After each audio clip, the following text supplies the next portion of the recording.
পরিবর্তন অনেক বেশি। আমি অনেক ডাক্তারের কাছে গেছি, তারা একটাই বলছে যে আপনারা অলিভ অয়েল খান, সানফ্লাওয়ার তেল খান, আর না পারলে একান্ত না পারলে আপনারা সরিষার তেল খান।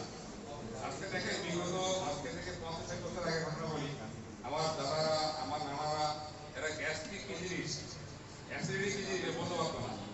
এখন আমরা কিন্তু সমস্ত অবস্থা আছে, কে স্যাকলো খায়, কে প্যান্টোলিক্স খায়, কে প্যান্টোলিক্স খায়, সব অবস্থা আমাদের পাওয়ার হয়ে গেছে।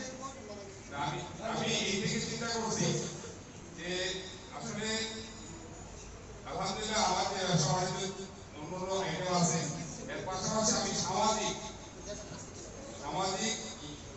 বা আমরা যে ঠাকুরগাঁওবাসী আছি তার স্বাস্থ্যগত সচেতনতার জন্য আমি এই উল্লেখ দিয়েছি যে আজকে আমরা অলিভ অয়েল 1200 টাকা কেজি, 1200 টাকা কেজি কিনে তরকারি আমরা আবার খাওয়ার ক্ষমতা আমি আমার নাই, আপনাদের আছে কিনা বলতে পারি না। 550 টাকা 500 টাকা কেজি সানফ্লাওয়ার তেল, তাও অরিজিনাল কি সন্দেহ আছে। যেমন সয়াবিন তেল আমি কয়েকটা ফ্যাক্টরি ভিজিট করেছি,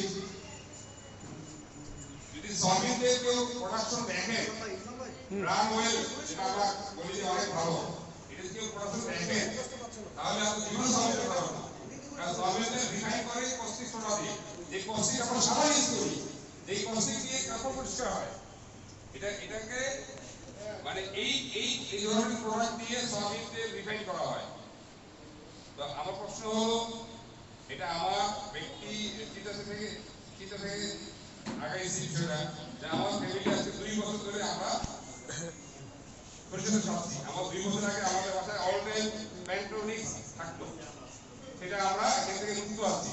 আমি যেহেতু ভালো আছি এই বিষয়ে, আমি চাই আমার ঠাকুরগাঁওবাসী সারা বাংলাদেশ পরে আসতেছি, আমার ঠাকুরগাঁওবাসী, আমার ভাই, আমার চাচা, আমার মামা, আমার চাচি, এরা সুস্থ থাক।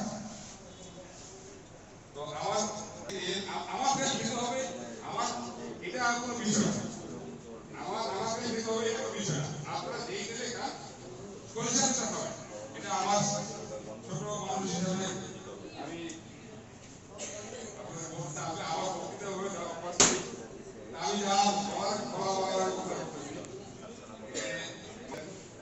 মাননীয় আমাদের সিনিয়র আঙ্কেল আছেন, মাননীয় মামা আছেন, আমার বড় ভাই আছেন। আসলে আমার তো বক্তৃতা দেওয়ার অভ্যাস নেই, আপনারা আমার কথাতে কোনো বিষয়ে আমার ভুল ত্রুটি হলে মাফ করে দেবেন, এক কথায়।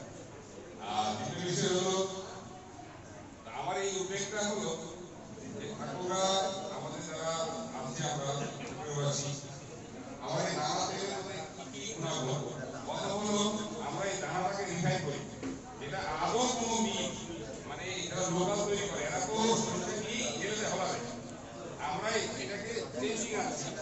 আমরা কি করি, আগে দানাটাকে হলারে না দিয়ে আমরা আগে দানাটাকে রিফাইন করি। এখানে পার টনে 5 কেজি ডাস্ট হয়, পার টনে 5 কেজি ডাস্ট বের হয়। এই ডাস্টটা কিন্তু আমরা যারা লোকাল বাজারে কিনে খাই, এই ডাস্ট সবগুলো